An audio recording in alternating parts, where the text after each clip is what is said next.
Don't want to miss any calls on Instagram? Well, then you have to turn on call notifications. And in this video, I'll show you how to do just that right from the comfort of your iPhone. So let's dive in without wasting any more time. First of all, open up Instagram on your iPhone. Then, tap on your profile icon from the bottom bar.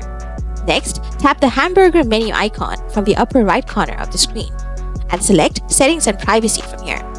Now, tap on Notifications. Then, tap on Calls from here. Now, if you want to turn on call notifications, choose From Profiles, I Follow, and you will only receive call notifications from people on your follow list.